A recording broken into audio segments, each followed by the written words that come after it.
very critical. Back to you in studio.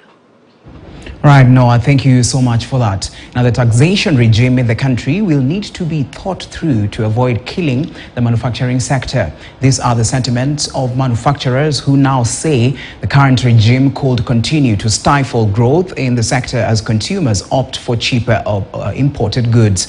Jimmy Mbogo spoke to Akinyi Gikonyo, who is the trade and tax advisor at the Kenya Association of Manufacturers, on the impact of excise tax on the final product. Then excise taxes affect how manufacturers price their goods? Well, I think manufacturers have so far and until now are absorbing the element of excise, of the taxes that are going in, because we are trying to juggle with if we bring it out or if we manufacture it and it's not being bought, then what happens? So what has happened is, if you look at the profit margins, they're coming down. Right?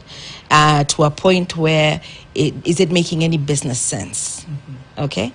Because when excise comes in at the point of production and not at the point of consumption, then the manufacturer has to include it into that price. Right? And remember, why are we including it into that price? Remember, the manufacturers have to get financing. And financing isn't cheap in Kenya today. So all these impact on the final cost of the product. All right, so can you talk about payroll taxes in the country and the effect that is having with the players within the manufacturing sector in as far as their workforce is concerned? The payroll taxes. So we've got the payee, and I think we were all comfortable with the payee. Then we have the NHIF. Again, we are tinkering with this, so it's going to go up. Then we have got the housing levy. Again, this is going to come out of the employer and the employee. But we are trying to look at what impact is it going, the net impact it's going to have on the employees. The employee's income is going to be reduced based on this tax element. The employer has to then contribute more. Looking at the bigger business environment, we are getting to a point where the employer is also struggling now to pay all the employees. And because some of our products which we would have been selling to create that revenue which we would want to create is also dwindling because of the tax strategy, which sometimes appears not to have been thought through. Right? But we want to say that we believe somebody's thinking through, we only don't understand how it's coming through. But the minute this happens, then we are forced to shut down some lines. Remember, I told you that we are working from a customs union perspective. So it's not about Kenya. So if Uganda and Tanzania have more favorable environment to do business, then a lot of business is crossing the border. Okay? And they'll manufacture it and bring it into Kenya at zero tariff. Okay? So if they're manufacturing it and bringing it into Kenya at zero tariff, what it means is that we are going to shut down some of our lines because it's not making sense. We cannot in Tanzania because their tariffs are staying where they're supposed to be, and they don't have too much consumption tax going into the production costs. Okay? So what happens is when we start importing from Uganda and Tanzania, then we are shutting down some of our lines. We've even got to a point where some of our activity is shifting to these countries.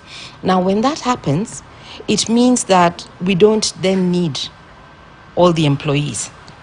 Okay? So which means we are actually exporting the jobs. All right?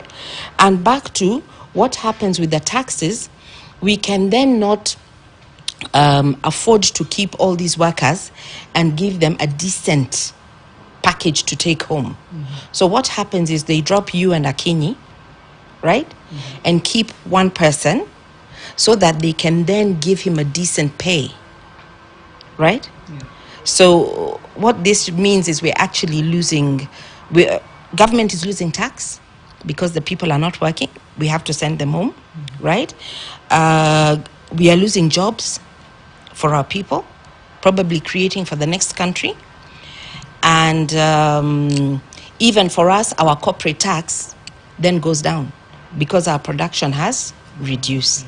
So everything is reducing. Everything is taking a nosedive.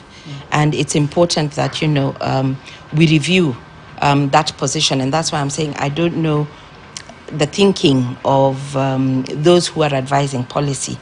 But if we look at what is going on, it appears that we are actually taking a nosedive. So let's, before we let you go, let's talk about the issue of international tax treaties, and particularly those that Kenya is a part of. Have you felt the impact of these international treaties that Kenya has entered into as manufacturers? But if we're talking about the trading blocks, for purposes of manufacturing and trade, then I want to say yes, we have. If you look at the EAC, the objective was to grow East Africa, grow industry in East Africa. If you look at the statistics, you will find that our partners are growing, and we're happy with that. But you will find that Kenya appears to again be going, taking a nosedive.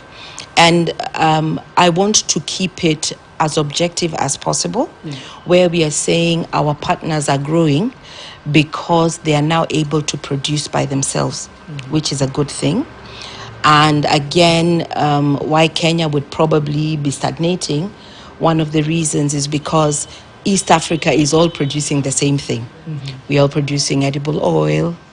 We are all producing paper and paper products. We are all producing metal wire, right? We are all producing the same thing.